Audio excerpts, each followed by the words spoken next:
అమ్మవారి యొక్క కథ. బెజవాడలో వెలిసిన కనకదుర్గమ్మ పాట ఎలా వెలసింది, ఎలా తానకమయ్యింది, విజయవాడలో ఇంత అభివృద్ధి అవ్వడానికి విజయదుర్గే కారణమంటారు. అమ్మవారు తన జాలారి వీధుల్లోనికి వెళ్ళేసరికి ఆ నదిని దాటించడానికి జాలారితో పరిచయము. జాలారి అమ్మవారిని తెలుసుకోలేక ఇష్టపడతాడు. ఇటువంటి సన్నివేశమే ఈ అమ్మవారి యొక్క కథ. ఈ కథని ఎవరైతే వింటారో, పాడుతారో సకల దోషంలో నివృత్తం అవుతాయని పెద్దలు వాచ.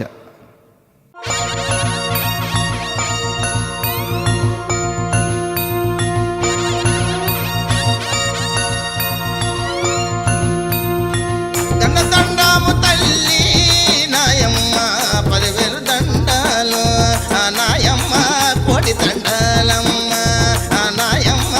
దండాలు పెట్టుకుంటే నయమ్మారో దర్శనమిచ్చేటి, నయమ్మారో దండాలు పెట్టుకుంటే నయమ్మారో ధనధాన్యాలు ఇచ్చేటి.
సమయములోన ఆ దుర్గమ్మ కలలో కనిపించి, ఆ దుర్గమ్మ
ఎప్పుడైతే తెల్లదొరలు గుడి కట్టి గుడిలో పెట్టినారో వారి యొక్క వ్యాపారం 3 పువ్వులు 6 కాయలుగా నడిచింది.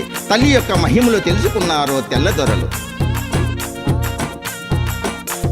పూజలు చేసినారో నాయమ్మ మొక్కులు మొక్కినారో కోరిన కోర్కెలో నాయమ్మ తీర్చేది ఆ తల్లి నయవారు బెజవాడ పట్టణము నయవారో తేదీత్యముగాను నయవారో అభివృద్ధి చెందింది నా దుర్గమ్మ తలచినంతలోనే నయవారో పనులు జరిగిపోయే ప్రతి ఒక్కరిలోనూ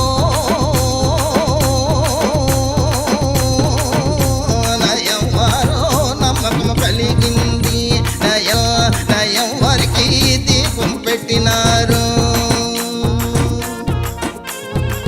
అమ్మవారు వెలసి నుండి కాళింగ మన్యరాజు కొలిచేవాడు. కొంతకాలము తర్వాత అంతర్ధానమయ్యాడు. అప్పటి నుండి అమ్మవారికి పూజలు చేసిన వాడు నాథుడు లేకపోయాడు. నిన్ను కొలిచిన వాడో నాయమ్మ కాళింగ మల్లిరాజు నయమ్మ